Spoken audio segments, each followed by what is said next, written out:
welcome to another episode of Control Alt Access. It's a video and audio accessibility in video games podcast.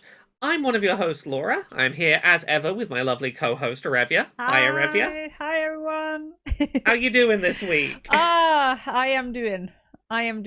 You're doing. Yeah. You're a little. It's been a busy one. It's been a busy one, hasn't it? Yeah. It's getting closer to me getting married, and even though how much I love game accessibility, my marriage seems to consume me a lot right now. Are you suggesting that a marriage might be quite a time-consuming thing that takes priority over other things in someone's life? Who would have thought? Who would have thought? I've never heard anyone talk about a wedding like this. This is the first time. How this dare is I? news to me. How dare something be topping the game accessibility in my life? I know. Oh, I know. Horrible. Well, I would usually start by saying, "What have you been playing this week?" But you've had other things going on. What have you been up to that is video game related that you want to chat a little about? Yeah, we can do that. So yeah, I was done with Outer Wilds. We talked about this last time, and again, not going to spoil anything, but I want to like slightly go into it because I played Outer Wilds, and you did. For anybody who doesn't know about Outer Wilds, it is a game where and I'm not going to spoil anything, but you find the story as you go along, and it's a knowledge-based game. So everything, and you can sort of only experience the story once, because as soon as you understand what is happening to the universe, the story sort of is spoiled for you and you can't play it again. Brilliant game. And what I have to say is just like, it's a brilliant game. It's brilliant, like incredibly level design.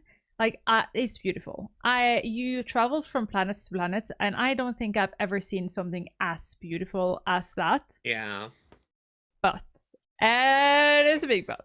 The lack of accessibility. I said last time that I thought that I might be able to get over it, and like I had to work on myself. I had some like cognitive things. But like even today, I'm like almost 2 weeks away from it. I'm just glad I was done with it. And it's so bad because I wish I would liked it. But no, the lack of cognitive accessibility just makes me go so, ugh. I can simultaneously see that is a fantastic video game. Yes. While never wanting to replay it. Mm-hmm. And it's a real shame. I wish I liked it more than I do. I can see the reasons why it's good. I could tell someone why it's good with a lot of detail. It's just not for me. Yeah, and the worst part is that when like the big ending came together and everything that was supposed to be like the big ending happened, I was just like, there were so many even people in my chat just like, I'm crying now, this is so sad. And I was just like, oh, okay. Well, it spiked some emotion of me, but like, after having to literally hit my head against the wall for so many hours to figure out things, that is not just to talk about like you should not let us figure out the puzzles, because I think that is good, but lack of quality of life for your gamers just made it that it wasn't fun anymore. And it might be unpopular because I know so many people who love that game. I get it. Yeah. It's the thing with that game is that its emotional impact really feels tied into experiencing at a certain pace. Yes. And if you struggle to make it through at the pace that it wants, and you're tied up in being frustrated with not being able to progress, and the narrative being very stop-start, it's not going to land the way that it will for other people, I think. And it like sort of works so much around the fact that you need to feel satisfied, but I didn't feel satisfied. I was just frustrated. And it's sad though. People were just like, oh, go to play the DLC, and I just went, no. But I'm glad it's given me a new perspective of the importance, not only for like game accessibility, but also just like the importance of quality of life in a game, and like how like it can sort of such an amazing game. Because still to this day, I'm thinking that if I ever were to give an example of one of the best stories I've ever seen in a game, I think Outer Wilds will be on the top list of that one, because the story is incredible.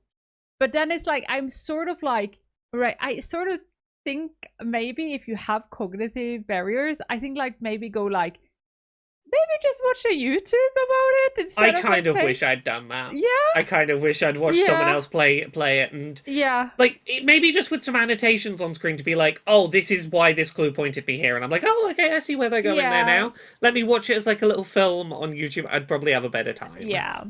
But what have saved me then has been Astro Bot. I am playing Astro Bot. Laura, I can't get enough of it. I am It's addicted. so good. It's so good, isn't it? I heard. So I also watch another podcast. I know. I am listening to other podcasts than just this one. I know, but I like what is called Drop Frames and Co-Carnage and a bunch of other big streamers there. And one of them said that Astrobot is bringing games back to gaming. Yeah. And I have never heard somebody say it. And I didn't technically understand what he meant. Then I played it. I was pulled back to being 12 years old. I'm in my room. Life, like it's the weekend. Life or the summer vacation. Life is just lovely. I am just chill. And I'm playing and nothing matters. And I'm just playing a platformer and I'm loving it. It's a pure, uncomplicated experience. Yes. It's just a game. Just play it. It doesn't expect anything from you other than explore and maybe find little things that will give you some dopamine because you found a cool thing. Yes. And then keep running around being an adorable little robot. It's great. And if you can take everything that is your child, like the positive side of your childhood, and put that on a box, like forget everything other. All of us have had a lot of childhood problems. That is just part of life, sadly, for a lot of us. But if you just take the positive stuff and you put it in a box, that would be Astro Bot. It's one of the most like start to finish I never thought there was a weak moment video games I played in a while. Yeah. It's rare that I play a game that feels as completely start to finish. It was all A+ material. Yeah, it was so good, and I have been like, I've needed that. I've needed like sort of this chillness and just like forgetting life. And for me, technically right now, I think this can actually be one of my game of the year.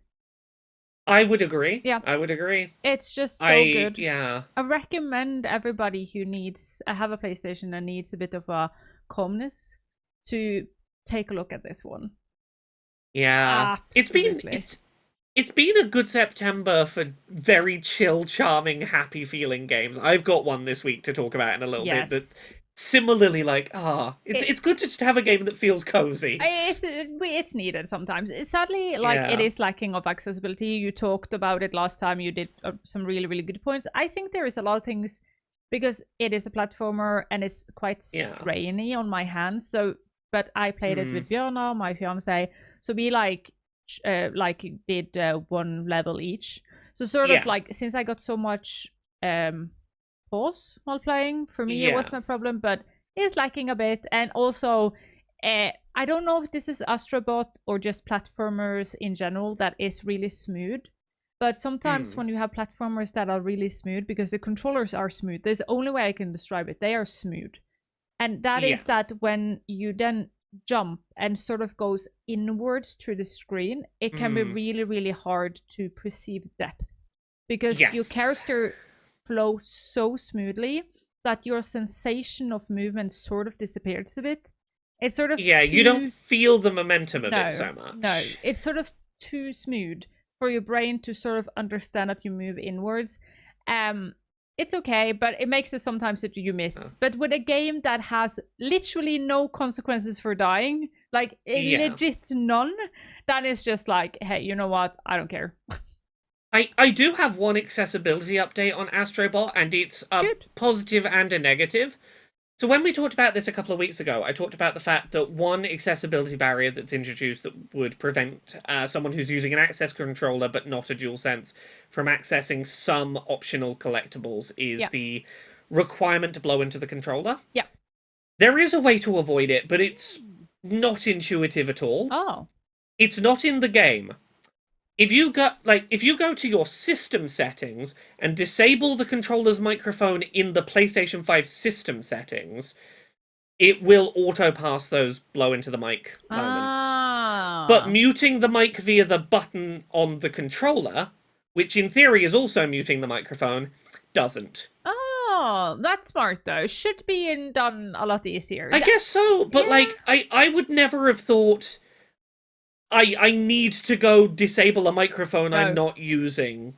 No. Like I would have thought turning it off on the button would be enough, or that they'd offer a setting. So it seems like that does provide a solution. I'm glad a solution exists, but you should never have to be looking around in system settings to find a way to get around an access barrier in game. Yeah, and I also feel like that might be one of the things that is just overlooked by the developers, that they have just forgotten that they need to add in both mute, system mute, and controller mute, because it seems weird to have one and not the other. So I hope that is, maybe if we let it know or tweet it out or something, that this is something they can fix. Or if nothing else, even just having some text saying if you can't blow in the accessibility menu that says if you can't blow in the controller, go to your system settings and turn off the mic. Yeah. That alone would be like, it would at least tell you how to fix the issue. Really, really smart. And I think they should do something better. I think they should have an option to change it some other way. But like, just make sure people know. Yeah, really, really smart.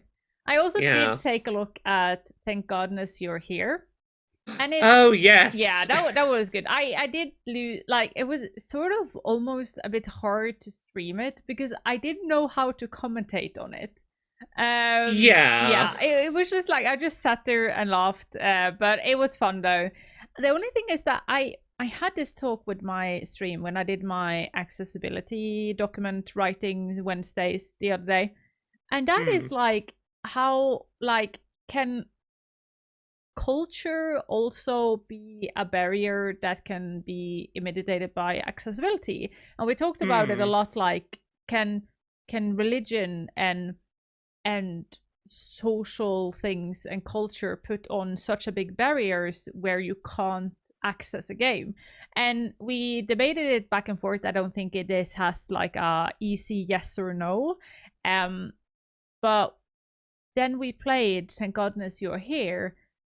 And with the fact that you can decide if your text is going to be like, they call it, like default English or dialect.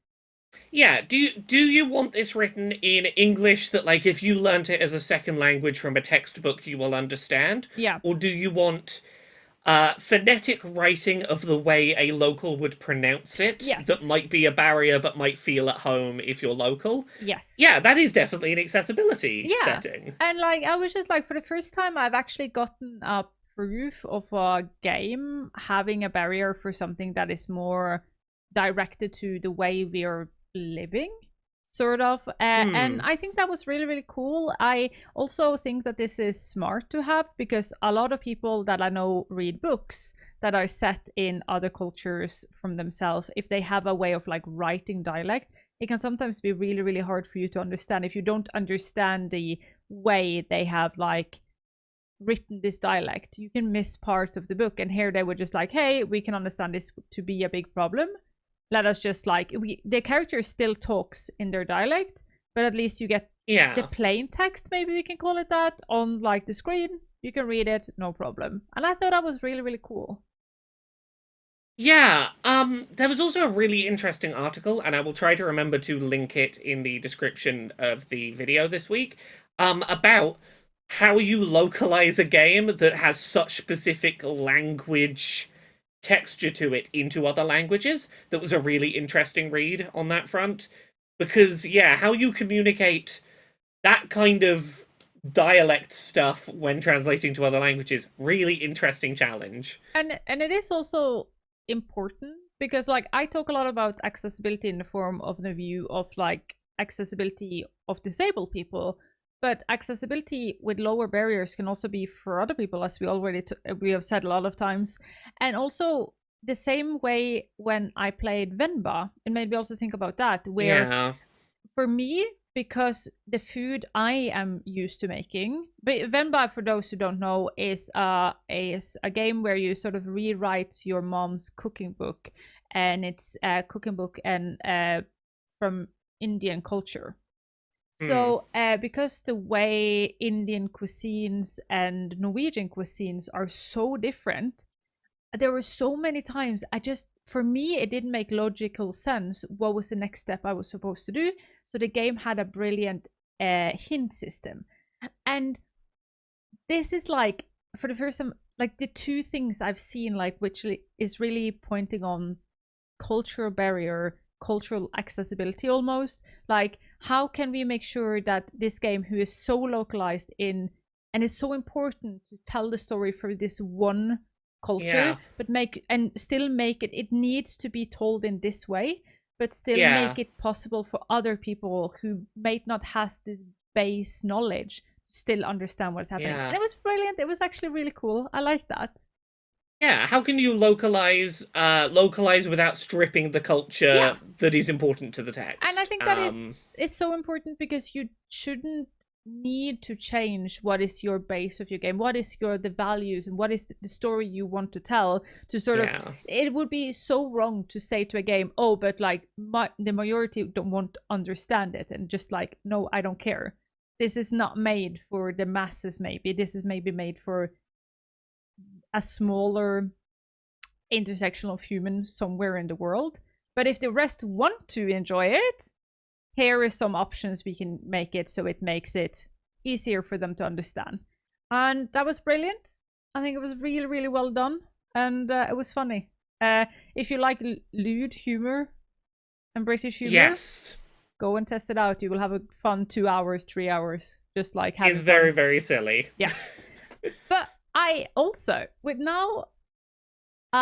me planning my wedding and being busy bee, I am almost never at my computer anymore because I have so much thing to do. I have found myself playing mobile games. Do you play mobile games? I do.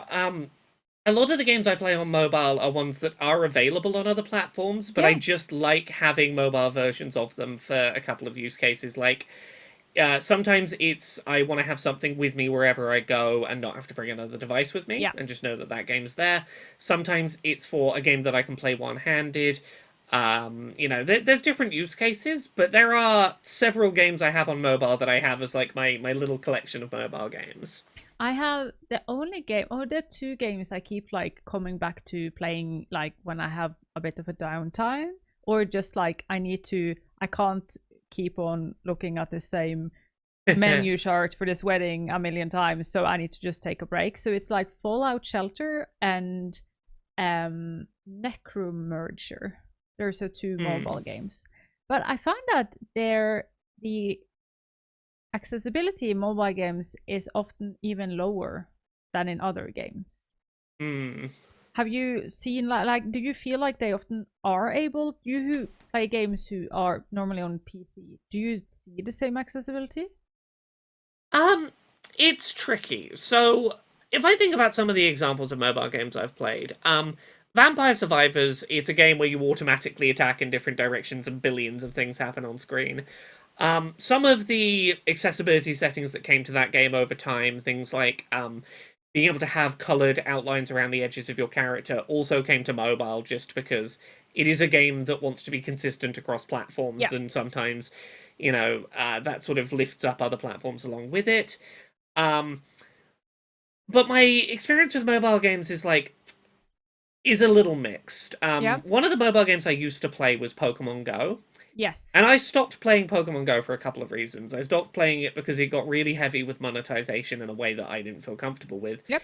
But I also stopped playing because I got really annoyed because during the first couple of years of COVID, they did a lot of features that allowed people to play from home. Yep. Like increasing the distance at which you could interact with Pokestops or gyms or that sort of thing. And a lot of disabled people found those really helpful. And then the company that made the game was like, COVID's over now, we've decided, we're shrinking the distance back. And disabled people said, hey, it was really good when we could play from home. And they said, well, the game's meant to be played by walking, go for a walk. And that kind of sucked. Yeah. Generally speaking, like, games that feel designed first and foremost for mobile, I often see a lack of accessibility because it feels like there is less demand for accessibility, or less discussion of accessibility in the space. There's less people talking about the state of accessibility in a regular way. And as such, I don't think there's that same pressure on mobile devs to be as accessible in as proactive a way. Yeah, and I also feel like a lot of mobile games, because a lot of they often aren't looked at as real games. So they Mm. sort of just like people just like, but they are not real games. They are not being played as much. They are not important, even though I think it is mobile games or game style that is mostly played. So like, it is a bit weird that we don't focus on it. But yeah, I have also wanted to play like a lot of Pokemon Go and stuff like that. Had to stop because the wrist pain and the flickering you have to do. Yeah. I can't. And I so wish a lot of those mobile games sort of understood that what I think that at some point I do understand that what they are in between games. They are games for you when you commute on your bus, Yeah. when you are having 5 minutes alone for yourself and taking like a nap on the sofa but can't sleep. They are like those kind of few, maybe some, but really few people sit down to play your phone for hours and hours instead Yeah. of something else. But I feel like then I wish that they could simplify things. Like it feels so annoying that they take things that are supposed to be on the PC, put it on or controller, put it on the mobile, and then you have to do the same amount of button pressing. When a lot of times what I want from mobile games, and I think this is for a lot of people as well, is just entertainment to make time go, to make time move. So why can't I just simplify the buttons? I wish that was more normalized. But yeah, I think I'm going to take a look at Vampire Survivor. And if anybody that is listening have any tips for me, please do send, because I need more mobile games in my life. Yeah, I need to look at what have I been playing on mobile. Oh, a couple of days after this releases, Balatro is releasing on mobile, which was one of my favorite games of this year, if a bit overwhelming. It's what if you were playing poker, but you started adding other cards to your deck that do weird, silly nonsense things that make it easier to score your various hands. So, like, maybe you're stuffing your deck full of, like, a bunch of fives so you can get, like, five of a kind, which isn't a hand you could normally get in poker. And you start adding cards where it's like, every time you play a red heart, your score doubles. Every time you play a club as your first card, your score goes up like this. And you're coming up with just, like, weird ways to make points that, like, by the end of a run, it's nothing like poker anymore. It's like, I'm making points by having red black is how I win now because of the weird modifiers I added. And that's what I've been having fun with on Switch. That's coming to mobile. I'm like, that's the perfect length of game that I would love to play on mobile. Can you stop it whenever? Like, can you just like? Do you think that you could just like click it off and then you can go back in? Yeah, so if you quit midway through a run and you reopen the game, you can just jump back into your run from where you were at. Oh, that's perfect! Yes! Other than that, I do have one other one I think is really cute on mobile. If you like music rhythm games, it sort of requires you to have headphones on if you're going to be playing it away from home. It's called Boss Game. The final boss is my heart. Oh, is that on mobile? Yeah, it's on mobile! Oh, that's nice. Also, I'm suddenly realizing, did you introduce this on the AA Summer Showcase last year? You did, didn't you? Yeah, it's on mobile now. Oh, that's and it plays really nicely, because it's just a couple of touchscreen buttons. That's the problem I also have with mobile games, is that they are so inaccessible information-wise to find mobile games, because every time I go into my app store, I just get all of those pay-to-win games, and I can't filter it anyways else, and it's just like, so, like, because I went into Stardew Valley, because I knew that was a game I liked, and then I was just like, games like this. And then I got, like, AFK Arena, which is nothing wrong with it, but it's not that it's not what you're looking for. No, that is, like, more the mobile games that is just, like, a category which I don't want. I'm done with spending money on mobile games. I just want a game on my phone. But finding those are so hard. Well, of the ones I've talked about today, Vampire Survivors is free, and the only monetization is, do you want to buy the DLC that's like £2? Oh. Or, like, if you die, you could choose to have a free revive if you watch an ad, but it's like, you wouldn't have those revives if you played on console. It's like, you can just say no and never see an ad and never pay money for it. That's so smart. I like that. Boss Game is you pay for it once and you just have the game. Yeah. And Balatro is you pay for it once and you just have the game. Yeah, that's good. That's Which good. I'm like, hooray, no squeezing money out of Yeah, me. yeah, it's good. I don't always have like sometimes I'm really, really good at not using money. Other times I'm just like, but it's just $5. And then Yeah. suddenly I have used 10 times that much. So I sometimes need to only have games that I can't pay for. It's just how it is. I understand that very well. Yes. But Laura, what have you played this week? Oh, so I completed a game this week. I played it start to Hey. finish, and I'm already playing it through a second time. It's lovely. Oi! So I've been playing through The Plucky Squire. I've heard Uh, about this one.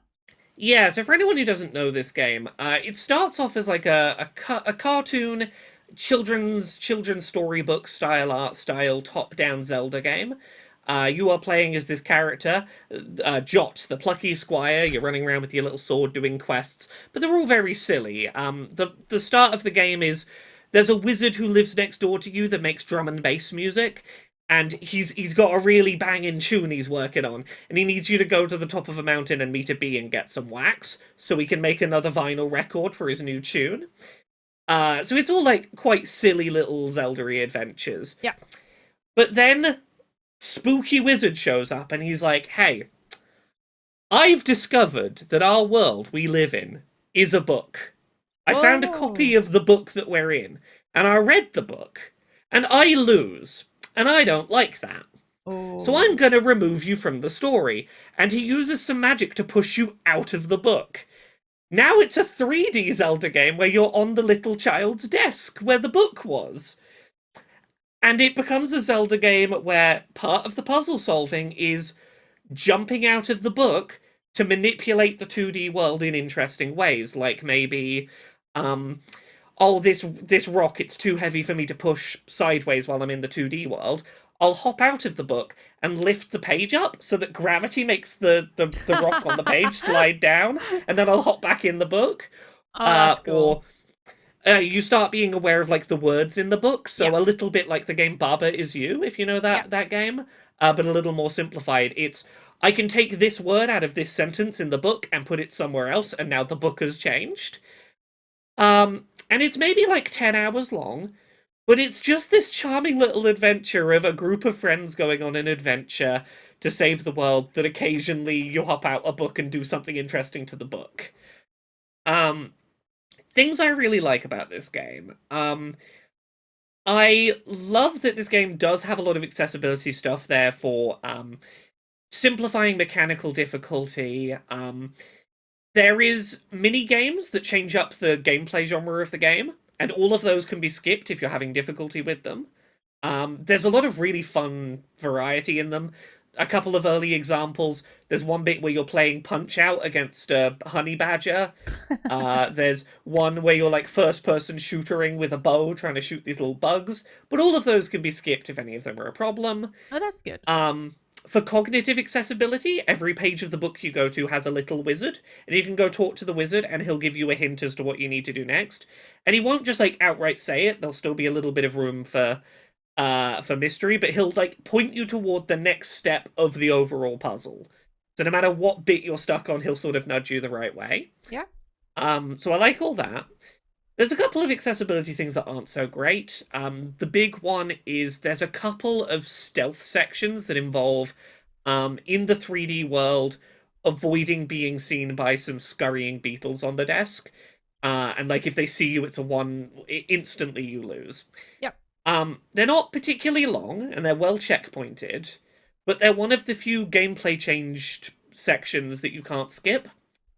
And it's particularly a little tricky because what they've done is they've made these bugs like skitter around in slightly random directions to act like real bugs. Yep. But it means that you can't like sit and watch and work out what the pattern is and know for sure when the safe time to make your little run is. And I found that a little difficult. Yeah. But generally speaking, I think the game does a pretty good job of making sure that like a little helping hand for the puzzles is there if it's needed. Ways to slightly tweak the combat difficulty are there if they're needed. But beyond that, it's maybe not as like 100% perfectly polished as something like Astro Bot is. I would have to give like a couple little caveats with it. but I'm really loving it for the same reasons I loved Astro Bot, in terms of it is just charming and sweet and very well written, and everything feels very good to play. It's very polished.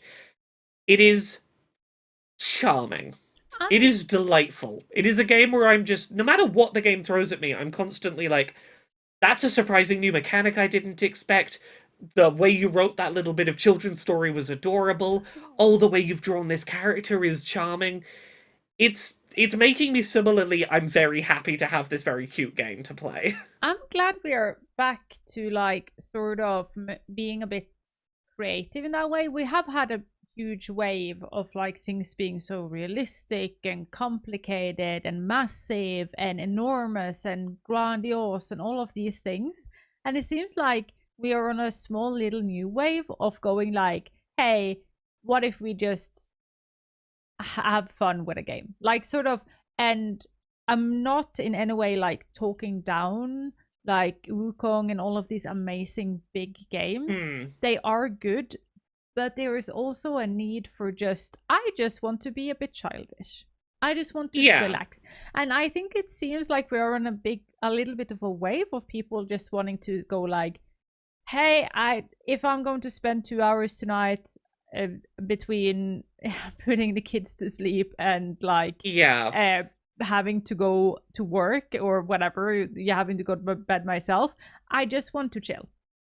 And I think that is nice to see. We need that. We need a bit of both, I feel like. We need a bit of like just gaming for the sake of fun and games. And just be a bit childish again. So yeah. Yeah. This has been my thing to like tide me over between two other games. Like Astro Bot just happened, and I'm waiting for Zelda that's going to be out by like the time this episode goes up. I just needed something in the middle, and the Plucky Squire's been perfect for that. For just yay! Lovely to hear. I only really played one other thing this week, and I don't have a lot to say about it. Just I'm very excited it exists, and I want to enthuse about it. So, I played a game this week called 00 Perfect Stop. And this is a game for the Playdate, that little yellow, tiny little console with a crank on the side of it that has little black and white screen on it. This is a train simulator for the Playdate, where you use the crank as your like throttle and brake lever. So you turn the little crank forward and back to sort of speed up and slow down the train. And generally speaking, it's one of the more technical train sims like Densha to Go, where you're trying to, like, you've got a schedule of when you should be arriving at each station and when you should be leaving and precisely where you should be stopping on the platform. But if you don't like that, you can just go on free mode and just drive as you like and be a little less stressed. But it's very charming. I'm very impressed at how well this game does 3D visuals on a screen that really doesn't do a lot of 3D. Yeah. But in the same way as mobile games, it's really... I like the Playdate because it's a tiny console I can just have in my purse and not think about it. It doesn't take up a lot of space. It has a good battery life. And to have a train simulator that could just fit in my purse and I don't think about it and I just always have a train simulator with me now, that made me very excited. And of course it's set in Japan. Of course it's set in Japan. Where else? Exactly. So yeah, I have very little to say other than it's a train simulator on a tiny little thing and I get to do the crank and it's so cute and I love it. That sounds lovely. It sounds lovely. Yeah. We need, we need quiet and pause sometimes in our life. Exactly. So yeah, with that, shall we head to the news? Yes.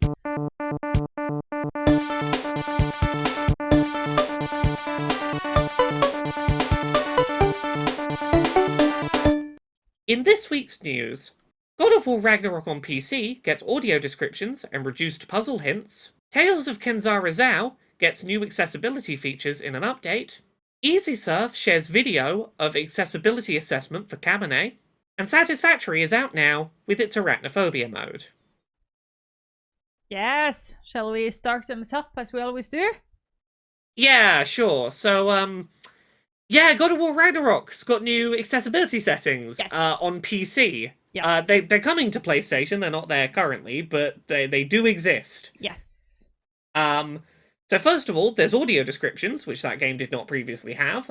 It did have navigation assist features for helping blind players to navigate, but it didn't narrate the visuals of what was happening in cutscenes, and it does now. There is some feedback on it from people who are sightless gamers.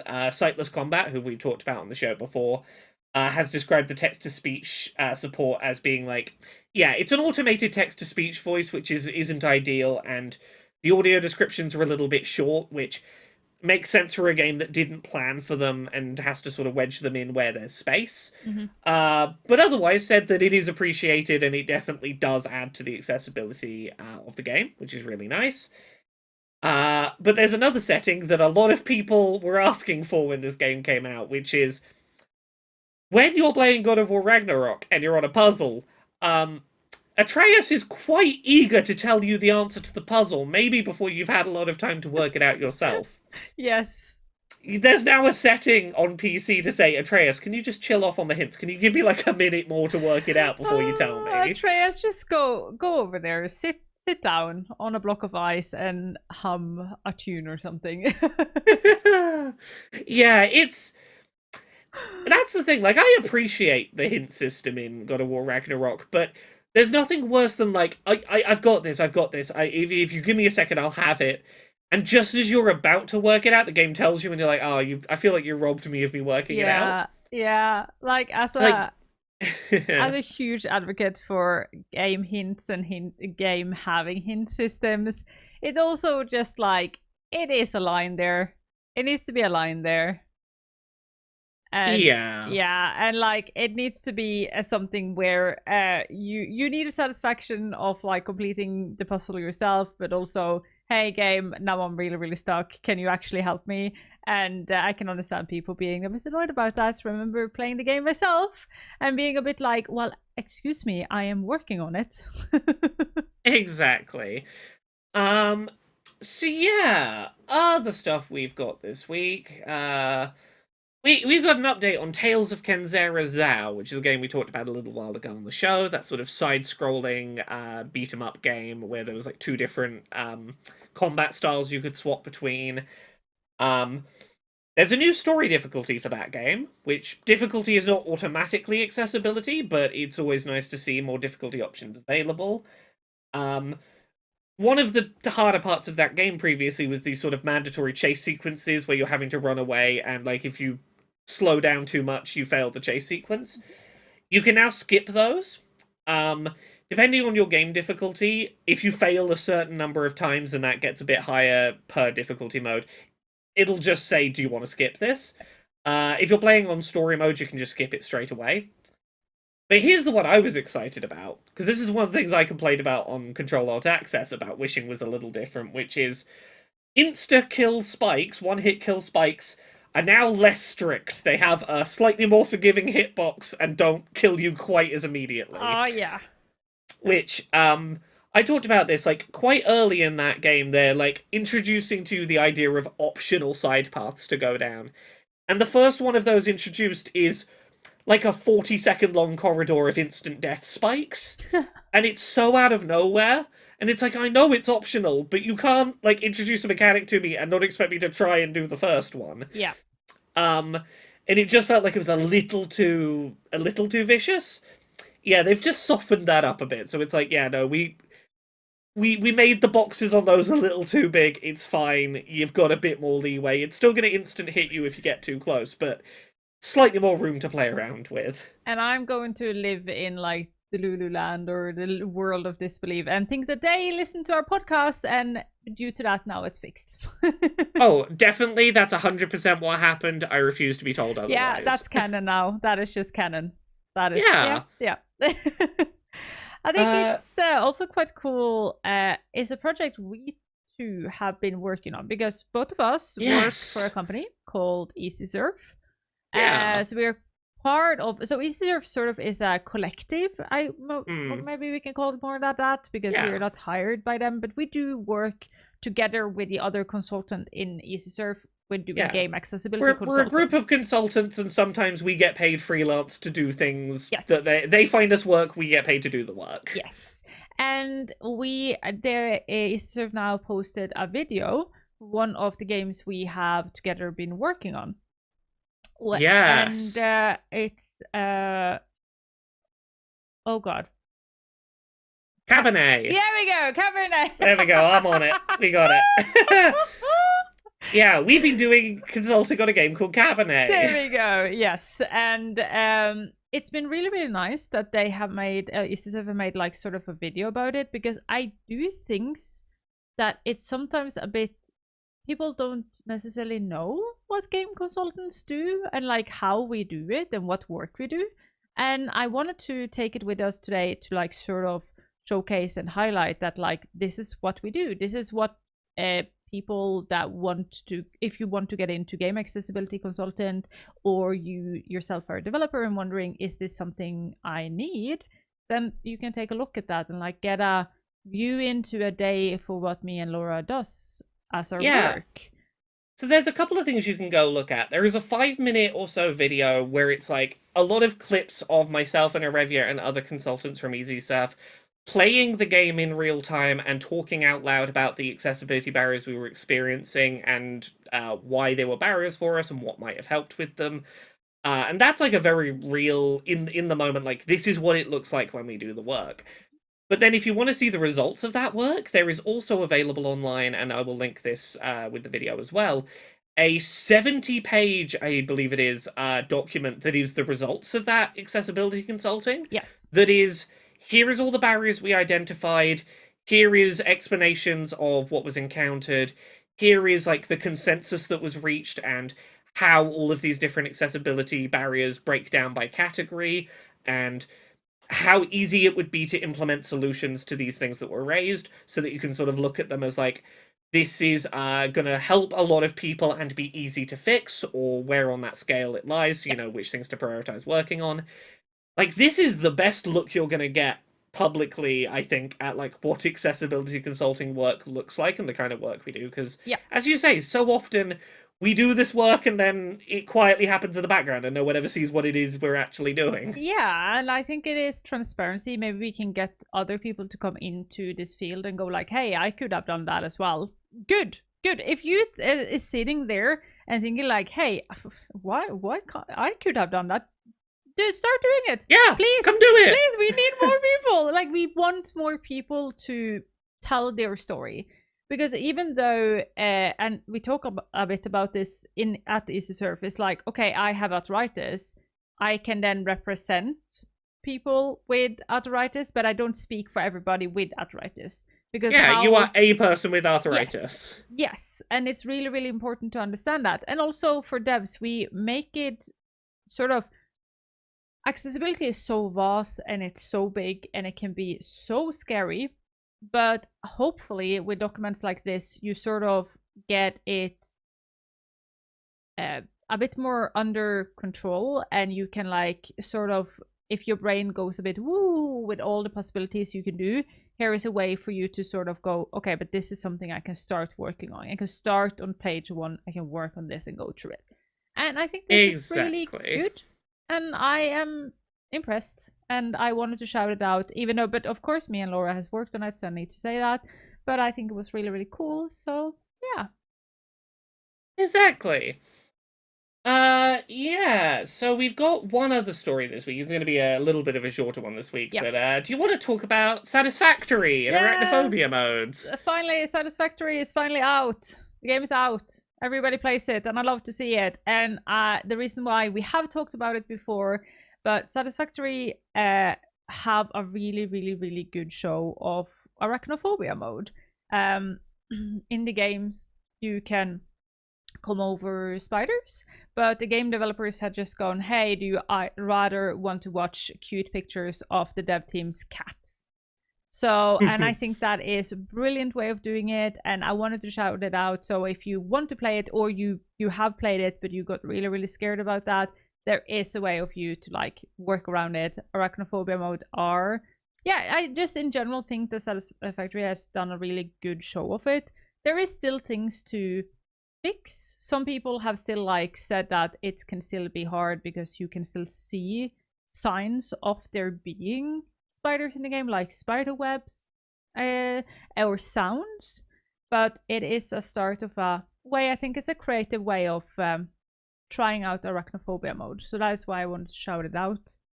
Because I know a lot of people have been looking forward to this game.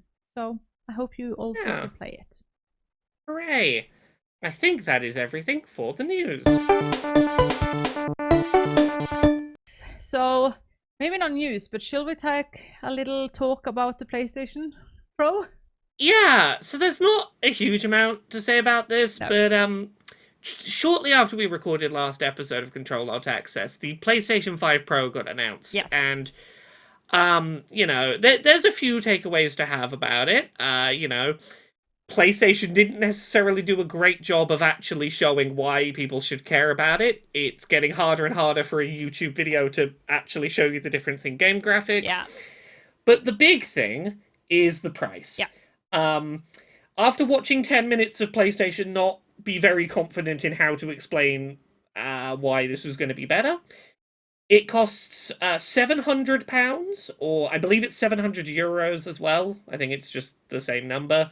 And that's without a disc drive and without a stand. At least give us the stand. At least give us the stand. Okay, describe.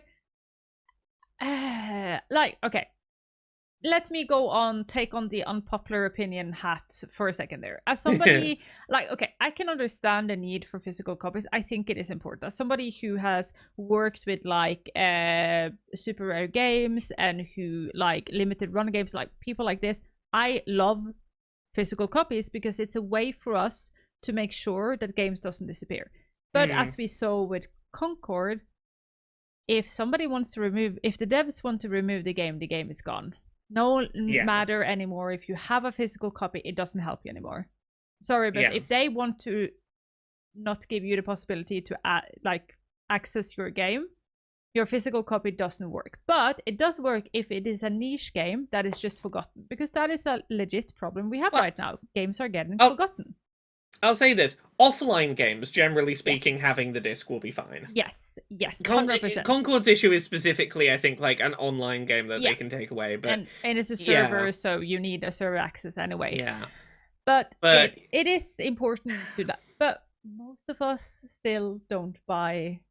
most of us do buy online game. I haven't myself bought a game on disc. I sort of get a bit of a bad feeling about it because I should buy physical copies. They are important, but a lot of times the hassle of going to the store just keeps me from doing it. Maybe people in other countries where we don't have Amazon overnight delivery. That doesn't exist in Norway. So if you order something, you're lucky if you get it in 2 days, and normally you have to wait a week or 2 weeks. That is more the norm in Norway. So maybe this wouldn't be a problem if I lived in a country where I could get things. But yeah. So for me, I would be okay with not the disk space. But when I saw that they didn't even give us the stand, what? Yeah. So I know that I purchase most of my stuff digitally at this point. I buy physical when I really love a game and I want to make sure I have it forever. Even if I've already bought it digitally, I will sometimes buy a game physically just to be I want to have this even when the servers die. Yes. But the stand is... It's a little metal ring and a screw. It couldn't have cost that much. And that's the one I look at and go, at £700, you're getting toward, PC graphics card territory. And you can't give me a little metal circle so that I can have it standing up the way that it appears in all of the promotional videos for the Pro. Yeah. But I have to say, though, I made a TikTok about it, I made a tweet about it, and I pissed off some people on threads. I deleted the comments, though. But welcome to the world of disability. You buy a console, but you don't have everything that you need to play a game. Yeah. Welcome to the world of disabled gamers. I don't disagree with you. I felt so cheeky when I made it, and I think I made some people think. I don't know what it is. Maybe it is me getting married, but I have been so cheeky online lately. I have gone all out of unpopular opinion and like say it as it is, and being in my villain era of like, you know what, able-bodied people, I am actually going to tell you and not sugarcoat it. I don't know what it is. But Sometimes the restraint just needs a holiday. yeah, sometimes you also need to say it, because I saw a lot of people that on one side, they like, because every time I talk about the fact that I get annoyed that I need to make, like, I can't order an Xbox with an Xbox adaptive controller. Yeah. I legit, that is you have to buy a controller that you're not going to use. Yes. And Yeah. it really, really annoys me. People say, well, they can't cater to everyone. Well, you're just a minority. They can't care about, like, they come with all of these comments of hundreds of comments I get. But now when the table have turned, the turned have tabled, they get a feeling of what it is to be me when I look at a controller. And there is, maybe I shouldn't be skadefroden, as they say in Germany, skadefried, as we say in Norwegian, but it is sort of a get, I told you so. We told you, disabled people told you this is not good business practice, and everybody said, shut up, learn to deal with it. And then now they experience it, and they're just like, hey, I don't want to experience this. So which is not good. And I'm not saying this as in a way of like, yeah, finally you're down at my level. No. I'm saying this as, hey, this is why we should raise this up to everybody's level, so that we can, when we buy a controller, customization in the form of like, what controller do you want to add in this box? What, like, do you want to add this with a stand or whatever? It should be things we could order with. Yeah. So yeah, I just want to lift everybody up. So yeah, the only thing though is that I actually did like the PlayStation, the showcase they have. Maybe that is again unpopular, but I actually enjoyed it. Because for me it was really easily explained with my like limited sometimes cognitive problems, and the way they explained it was really easy for me to understand it. But I agree with you. I was going to say, I understand what they wanted the pitch to be. Yeah. And in theory, I thought it was simple. The problem is, they were really weirdly wishy-washy about it. Like, in theory, I think what they want the sales pitch to be is, you can do it in 60 FPS, but it looks almost as good as when you were doing it in 4K at 30. Yeah. Like, you're getting the performance mode and it looks almost as good as the graphics mode. But they kept caveating it with, in a lot of games, it'll look almost as good. We're trying to get rid of choosing between these two modes for the most part, or at least shrink the gap. It was weirdly non-committal. Yeah. But the other problem for me was that they kept trying to show games and go, here it is on the regular and here it is on the pro. Look how much better it looks. And I was looking at it going, I can't see the difference. No, that's the thing though. And like, yeah. The thing that sold me a lot better was Digital Foundry, who do a lot of like tech analysis videos. Yeah.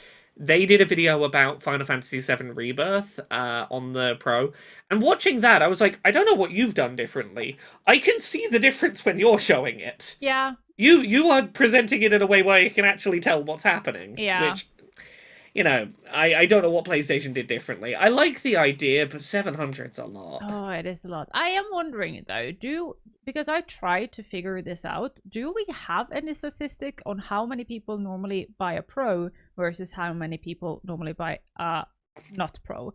So I believe, and I'm taking these numbers off the top of my head, I think for the PS4 generation, not counting like lifetime sales, but like from the point where the PS4 Pro released, it was about 1 in 5 people was buying the Pro. It was about 20% were buying the Pro, 80% were buying the regular. Okay, so technically though, because like I see a lot of people saying like, this isn't for me. Same with me. Like, I don't think I could, like with my income, I could not defend buying something so expensive when I already have something that is so similar. But then I feel like maybe this project just isn't for me. And if it's 1 in 5, I think like maybe PlayStation is okay with this. Like the Pro was never meant to be for, and I think that the Pro was never meant to be for the masses. I'm not trying to defend PlayStation in any way. I'm in the more of maybe they just don't care because it was never meant for me. And the people that they was never meant for the people who complain about the 700. They don't care because it was never meant for us. Here's the thing. If it sells at a similar percentage to the PS4 Pro, then I kind of agree with you. Yeah. I'm very curious to see what those sales numbers are like. Same. Because once you're getting up to like £700, I think a lot of people are going to go, maybe I just pick up I put together a PC at that point. Yeah. What is the price difference between a PS5 and a PS5 Pro? So let me look up right now today for a diskless PS5 Slim. Yeah. Okay, I could get a PS5 Slim today. I can see one on Argos for £389.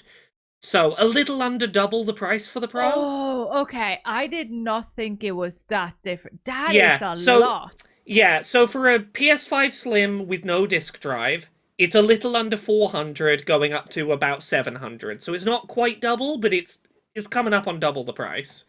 Yeah, let's see what I can get it. Okay, so for me, that isn't as... No, for me, it's just 2,000 Norwegian kroner, which is like £100, I think, if I'm looking at this correctly. Okay. Everything in Norway is just like, we don't get the same deals as you do in the UK. Yeah. I'm going to cry. No, but like, for me, I can get a PlayStation 5 Digital Edition Slim for 5,790 and a PS Pro. Yeah, okay, no, maybe it is, but it's not twice as much. But yeah. Anyways, it's a sizable jump up in price. It is a sizable jump up, and I'm wondering who are they? As somebody with a business education, I'm just wondering who are your target audience? Who want something that is this? But especially what I know is it's not me. It's not me. Yeah, as I say, I think the issue they're going to run into maybe is they're getting towards PC pricing, but they're not selling this the way that you would need to convince PC kind of people to be on board with it. I had somebody who said to me, like, why wouldn't you in this case just make a PC? I can understand that not making a PC because if I were not a streamer and making content of gaming, I think I would be a console gamer through and through, because I don't like technology in the form of like having to upgrade my PC and stuff. Like, it's not something I actually care about, other than I need to care about it. So the fact that I can always have a controller, which I know the game I buy for it will always work. Never need to upgrade, because I used to play on a laptop, and the fact that you just buy a game and then you can play it, all of that, just you don't need to care about that. For me, that would have been worth it, but would it be worth almost twice as much money? That's the thing for me, is I should be the target market for this. Because the person who I think they want to sell this to is, you would love to be playing games more comparable visually to ones on PC, but you don't want to deal with the faff that is PC gaming. I just want a box and I turn it on and it works and I don't think about it, but is closer to PC performance. Yeah, I love that in concept.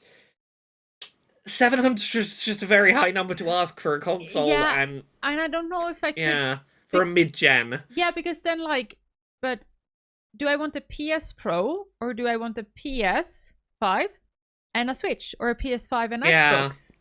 Because then I can get both and I get all the games. So I don't know. It will be interesting though. It will be interesting. PlayStation have done wonders before, but right now I feel a bit bad for them right now, having this right off of Concord. But like, hey, they are a billion company. They no, they don't need any tears because they will as survive. many people have pointed out, it's been a very up and down month for how people have felt about PlayStation. I wish them the best. I wish And them the hey, best. if anyone from PlayStation wants to send me a PS5 Pro for work, I sure wouldn't say no. I would very much appreciate being able to cover one. Maybe I'll see it in person and go, actually, this is mind-blowing. I understand why it's priced as high as it is. That's probably the only chance I'm going to have of picking one up, is if you want to let me have a look at it for work. Do you want to change our opinion? Show us. I mean, it's the most likely thing that's going to change my opinion is trying one, so the ball's in your court now, PlayStation. But yeah, should we do question stuff for this week? Yes. So we have a question to ask for this week's episode, which was inspired by Arevya. You stumbled upon a research study from a couple of years ago that was looking into socialization and how video game accessibility helps people to socialize. And that led us to wanting to ask, in what ways has video game accessibility allowed you to more easily or comfortably socialize with other people? Yeah. How can people give us their feedback to that question, their responses? They can comment on the YouTube video or the other places where we are live, or they can send it to us by Control-Alt-Access-podcast@gmail.com, and you have a chance for getting your answer read out on the next podcast. Wonderful. This next month of maybe recordings, maybe not. We'll see. As was mentioned earlier in the episode, Arevya, you're having a wedding this month. I'm having a wedding with way too many people, and I'm so stressed and everything. But it's going to be. I can't wait to show you pictures. I can't wait to show you what I think will be the best day of my life. And I am stressed and so happy, and I can't wait to get married to the literally love of my life. Oh. Yeah. But yes, this month's gonna be a little different. Yeah. You're definitely not gonna be on for probably the next month or so. Yeah. Maybe next time. Maybe not. We'll see. We'll see. I might do some episodes with other people. Maybe I skip some weeks. October's gonna be a little, a wedding's happening. It's gonna be up in the air. But keep an eye out. There might be episodes. They might be a little different in nature, but we'll work it out. We will work it out. Laura, where can they find you if they want to follow you on the other social media, and what you're doing at the moment? People can find me at Laura K Buzz pretty much everywhere on the internet. Laura K Buzz on Twitter, Twitch, YouTube, Patreon, that's the one that pays the bills, Blue Sky, Mastodon, all the things. What can you find that I've done recently? I will be on Twitch Mondays, Wednesdays, and Fridays, streaming The Legend of Zelda Echoes of Wisdom from this week through to whenever I finish it, hopefully but at least by like mid-October. So I'm looking forward to playing through a Zelda. I put up a video the other day on YouTube. There is an anime that like 15 years ago a friend of mine recommended I watch, and I watched it and I came out as trans that same day. It's called Wandering Sun. And I've started a series on YouTube of going back and rewatching that show 15 years later to talk about what it was about that show that led to me going, oops, I can't pretend not to be trans.